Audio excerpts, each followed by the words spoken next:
Madame la rapporteure, monsieur le ministre, chers collègues, les questions que pose notre collègue Annie Genevard dans ce texte qui ont trait à la laïcité ou encore à la place des religions dans nos sociétés libérales occidentales agitent de plus en plus le débat public. Les faits sont là, nous devons faire face à la montée d'une idéologie islamiste barbare et mortifère. L'équilibre entre la préservation des libertés, le besoin de prévention de ces actes barbares, mais aussi de réponses pénales intransigeantes est parfois complexe à trouver.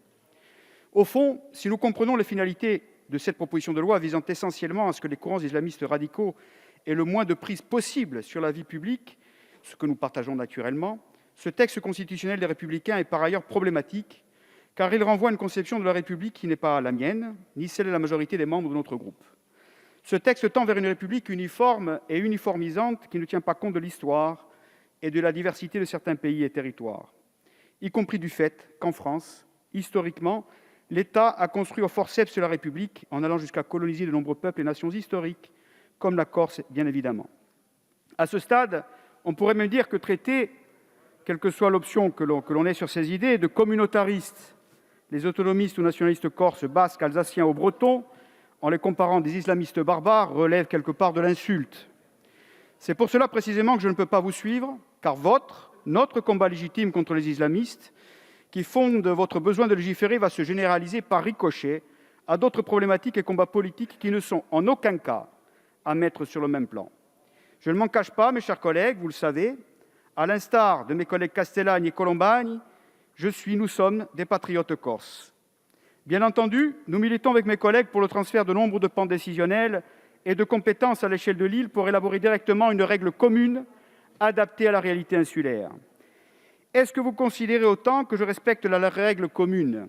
Est-ce que cela fait de moi pour autant un ennemi de la République ?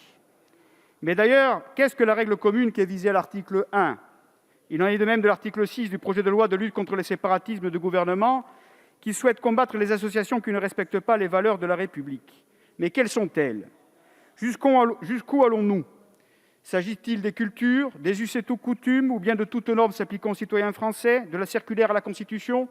Que faisons-nous du concordat d'Alsace-Moselle, par exemple, où existent des règles particulières dans le domaine des cultes ?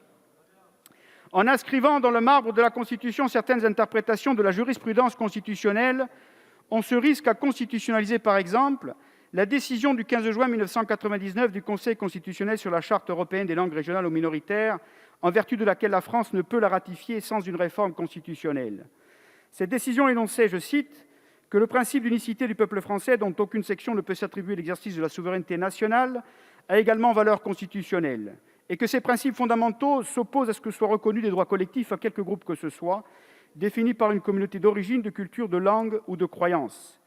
L'adoption d'une telle proposition de loi viendrait ainsi nier la capacité de la France, par le débat, à ratifier une telle charte, à y reconnaître les peuples qui la composent et qui font partie intégrante de l'histoire. Elle obérerait les possibilités d'autonomie politique, de plein droit et de plein exercice, au fondement de laquelle sont pourtant les premiers principes de base de différenciation et d'adaptation législative que notre groupe défend pour les territoires qui en feraient la demande.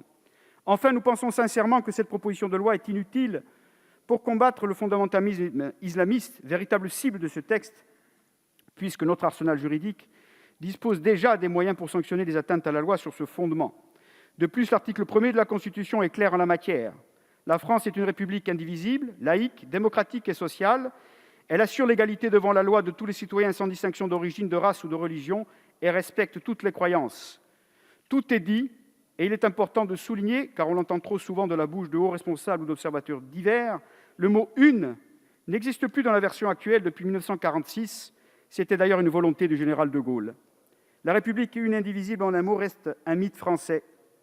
Et qui plus est, le mot « une » ne remettrait pas en cause les autonomies politiques. Je vous rappelle à titre d'exemple que la Constitution italienne dispose, je cite, que la République une et indivisible reconnaît et favorise les autonomies locales. Ensuite, l'article 2 entend faire respecter le principe de laïcité pour les partis politiques. Très bien. Mais que faisons-nous des partis démocrates chrétiens pour qui le christianisme constitue un socle de valeurs important ? Quand bien même nous devons défendre la laïcité, le risque d'instaurer une forme de police des courants de pensée politique semble trop important. La loi et la Constitution sont, à notre sens, déjà bien fournies pour combattre les groupuscules dangereux. L'État ne s'est jamais privé de les dissoudre. En résumé, le combat contre l'obscurantisme religieux et le terrorisme n'est pas ou n'est plus juridique à ce jour. Il nécessite avant tout une volonté à tout écrin de faire respecter ces principes, notamment de laïcité, sur le terrain. C'est notamment par le renseignement, le contrôle, la répression s'il le faut, que la lutte doit se mener. Le groupe Libertés et Territoires ne votera pas ce texte. Je vous remercie.